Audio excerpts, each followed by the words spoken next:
Friends, ಇವತ್ತು ನಾನು cake ರೆಸಿಪಿನ ಶೇರ್ ಮಾಡ್ಕೊಳ್ಳೋಣ ಅಂತ ಹೇಳ್ಬಿಟ್ಟು ವಿಡಿಯೋ ಮಾಡ್ತಾ ಇದ್ದೀನಿ. ಕೇಕು ಯಾರಿಗೆ ಅಂತ ಹೇಳ್ಬಿಟ್ಟು ಲಾಸ್ಟಲ್ಲಿ ಗೊತ್ತಾಗುತ್ತೆ ನಿಮಗೆ. ಬಟ್ ಇವತ್ತು ಕೇಕ್ ರೆಸಿಪಿನ ಹೇಗೆ ಮಾಡೋದು ಅಂತ ತೋರಿಸ್ತೀನಿ. ಪರ್ಸ್ನಲಿ ನಾನು ಟ್ರೈ ಮಾಡ್ತಿರೋದು, ನಾನು ಕೂಡ ಫಸ್ಟ್ ಟೈಮ್ ಟ್ರೈ ಮಾಡ್ತಾ ಇದ್ದೀನಿ. ಸ್ಟಾರ್ಟ್ ಮಾಡೋಣ ರೆಸಿಪಿ. ಇಂಗ್ರೀಡಿಯೆಂಟ್ಸ್ ಏನೇನು ಬೇಕಾಗುತ್ತೆ ಅಂತ ನೋಡೋಣ. ಹಾಯ್ ಪ್ರಸನ್ನ, ಹಾಯ್ ಬೇಕಾಗಿರೋ ಇಂಗ್ರೀಡಿಯೆಂಟ್ಸು ಡೇಟ್ಸ್ನ ನಾನು ಒಂದು 25 ಡೇಟ್ಸ್ ತೊಗೊಂಡಿದ್ದೀನಿ. ಅದನ್ನು ನೀರಲ್ಲಿ ವಾಶ್ ಮಾಡ್ಕೊಂಡು ಒಂಚೂರು ಡ್ರೈ ಮಾಡ್ಕೊಂಡಿದ್ದೀನಿ. ಅದರಲ್ಲಿ ಒಳಗಡೆ ಇರೋ ಸೀಡ್ಸ್ನ ತೆಗೆದು ನಾನು ಒಂದು 2 ಕಪ್ಪಷ್ಟು ವಾರ್ಮ್ ಮಿಲ್ಕಲ್ಲಿ ಸೋಪ್ ಮಾಡ್ಕೊಂಡಿದ್ದೀನಿ, ನೆನೆಸ್ಕೊಂಡು ಇಟ್ಕೊಂಡಿದ್ದೀನಿ ಒಂದು ಹಾಫ್ ಆನ್ ಅವರ್ ಅಷ್ಟು. ಅದನ್ನು ಕ್ಲೀನಾಗಿ ಪೇಸ್ಟ್ ಆಗಲಿ ಅನ್ನೋ ರೀಸನ್ಗೆ ಸೊ ನಾನು ಇದೆಲ್ಲ ಮಾಡ್ಕೊತಾ ಇದ್ದೀನಿ. ನನ್ನ ಮಗ ತರಲೆ ಬಂದು ಎಲ್ಲ ಹರಡಿ ಇಕ್ತಾ ಇದ್ದ ಡೇಟ್ಸ್ನೆಲ್ಲ. ಸೊ ಚೆನ್ನಾಗಿ ಡಬಲ್ ಕೆಲಸ ಕೊಡ್ತಾ ಇದ್ದ. ಆ್ಯಕ್ಚುಲಿ ನನ್ನ ಹಸ್ಬೆಂಡಿಗೆ ಏನು ಗಿಫ್ಟ್ ಮಾಡಲಿ ಅಂತ ಅರ್ಥ ಆಗಲಿಲ್ಲ. ಆ್ಯಂಡ್ ಸೊ ಹಾಗಾಗಿ ಈ ಸರ್ಪ್ರೈಸ್ ಮಾಡಿದ್ರೆ ಚೆನ್ನಾಗಿರುತ್ತೆ, ಅವ್ರಿಗೆ ಇಷ್ಟ ಆಗ್ಬೋದು ಅನ್ನೋ ರೀಸನ್ಗೆ ನಾನು ಟ್ರೈ ಮಾಡಿದೆ. ನಾನು ಈ ಕೇಕ್ನ ಫಸ್ಟ್ ಟೈಮ್ ಟ್ರೈ ಮಾಡ್ತಾ ಇರೋದು.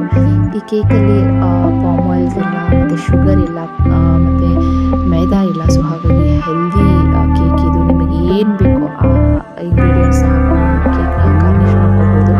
ನಾನಿಲ್ಲಿ ಚಾಕ್ಲೇಟ್ ಮತ್ತು ವಾಲ್ನಟ್ ಕಾಂಬಿನೇಷನ್ ಚೆನ್ನಾಗಿರುತ್ತೆ ಅನ್ನೋ ರೀಸನ್ಗೆ ನಾನು ಚಾಕ್ಲೇಟ್, ಕೋಕೋ ಪೌಡರ್ ಮತ್ತು ವಾಲ್ನಟ್ಸ್ನ ಯೂಸ್ ಮಾಡ್ಕೊಂಡಿದ್ದೀನಿ. ವಾಲ್ನಟ್ಸ್ನ ನಾನು ಚಾಪ್ ಮಾಡಿ ಫೈನ್ ಚಾಪ್ ಮಾಡಿ ಗಾರ್ನಿಷ್ ಮಾಡ್ಕೊಂಡಿದ್ದೀನಿ.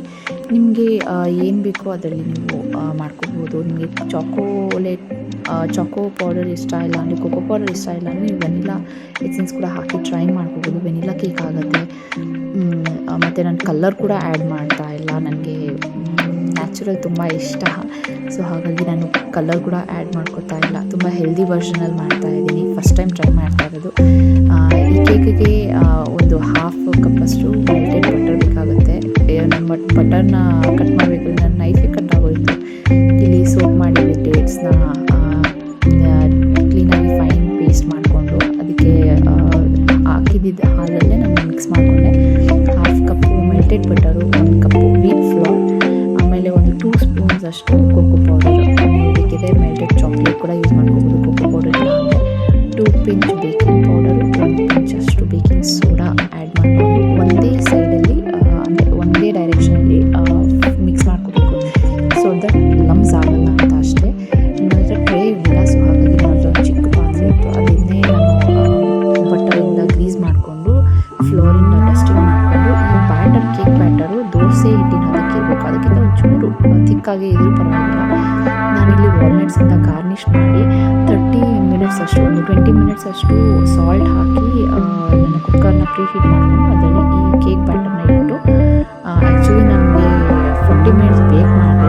ಒಂದು 2 ಅವರ್ಸ್ ಆದರೂ ಒಂದು ಬಿಡಬೇಕಾಗಿತ್ತು. ಬಟ್ ನನಗೆ ಕೇಕ್ ಕಟ್ ಮಾಡೋಣ ಮನೆಗೆ ಗೆಸ್ಟ್ ಬಂದಿದ್ದೆ. ಸೊ ಹಾಗಾಗಿ ಕೇಕ್ನ 2 ಅವರ್ಸ್ ಇಡೋದಕ್ಕಾಗಿಲ್ಲ. ಒಂದು 1 ಅವರ್ಗೆ ನಾನು ತೆಗೆದೆ. ವೀಡಿಯೋ ಕೂಡ ಮಾಡ್ಕೊಳ್ಳೋದಕ್ಕಾಗಿಲ್ಲ ಫೈನಲ್ ಹೇಗೆ ಬಂತು ಔಟ್ಪುಟ್ ಅಂತ. ಸೊ ಇದು ಔಟ್ಪುಟ್ಟು. ರೈಟ್ ಸೈಡಲ್ಲಿರೋದು ಕೇಕ್ ನನ್ನ ಹಸ್ಬೆಂಡ್, ರೈಟ್ ಸೈಡಲ್ಲಿರೋ ಕೇಕ್ ನಾನು ಮನೆ ಮಾಡಿರೋದು, ಲೆಫ್ಟ್ ಸೈಡಲ್ಲಿರೋ ಕೇಕು ನನ್ನ ಹಸ್ಬೆಂಡ್ ತೋರಿಸಿದ್ದು. So happy birthday dear husband ಅಂತ ಹೇಳ್ತಾ ಅವರ ಹ್ಯಾಪಿ ಬರ್ಡೇ ಅಂತ ಹೇಳ್ಬಿಟ್ಟು ವಿಶ್ ಮಾಡಿ ಸೆಲೆಬ್ರೇಟ್ ಮಾಡಿದ್ವಿ ನಾವು. ಸೊ ಅವರು ಕೂಡ ತುಂಬ ಖುಷಿಯಾಗಿದ್ದರು. ಮಕ್ಕಳನ್ನ ಕೂರಿಸ್ಕೊಂಡು ಆರಾಮಾಗಿ ಕೇಕ್ ಕಟ್ ಮಾಡಿ ಚಿಲ್ ಮಾಡಿ ಖುಷಿ ಪಟ್ಟರು ಅವರು. ನನ್ನ ಮಕ್ಕಳಿಗೆ ಆ್ಯಕ್ಚುಲಿ ನನ್ನ ಮಗಳಿಗೆ ಸ್ವೀಟ್ಸ್ ಇಷ್ಟ, ನನ್ನ ಮಗನಿಗೊಂಚೂರು ಸ್ವೀಟ್ ಇಷ್ಟ ಆಗಲ್ಲ. ಬಾಯಿಗೆ ಸ್ವೀಟ್ ಇದ್ದರೆ ಬಿಟ್ಬಿಡ್ತಾನು. ಅವನಿಗೆ ಸ್ಪೈಸಿ ಇಷ್ಟ ಅವನಿಗೆ. ಸೊ ಹಸ್ಬೆಂಡ್ ಕಟ್ ಮಾಡಿಬಿಟ್ಟು ಟೇಸ್ಟ್ ಮಾಡಿ ಹೇಳಿದ್ರು ಚೆನ್ನಾಗಿತ್ತು ಕೇಕು ಅಂತ ಹೇಳ್ಬಿಟ್ಟು. ಆ್ಯಕ್ಚುಲಿ ಎಲ್ಲರೂ ಚೆನ್ನಾಗಿತ್ತು ಅಂತ ಹೇಳಿದರು. ನನ್ನ ಹಸ್ಬೆಂಡ್ ತುಂಬ ಖುಷಿ ಪಟ್ಟರು. ಆ್ಯಕ್ಚುಲಿ ಸರ್ಪ್ರೈಸ್ ಚೆನ್ನಾಗಿತ್ತು ಅಂತ ಹೇಳಿದ್ರು ಕೂಡ. ನನ್ನ ಅತ್ತೆ, ಮಾವ, ನನ್ನ ಹಸ್ಬೆಂಡ್ ತಮ್ಮ, ಅವರ ವೈಫ್ ಎಲ್ಲ ಬಂದಿದ್ದರು. ಕೇಕ್ ಕಟ್ ಮಾಡಿಸಿ ಸೆಲೆಬ್ರೇಟ್ ಮಾಡಿದ್ವಿ. ಅವರು ತುಂಬ ಖುಷಿಪಟ್ಟರು. So thanks for watching. Bye. See you in the next video.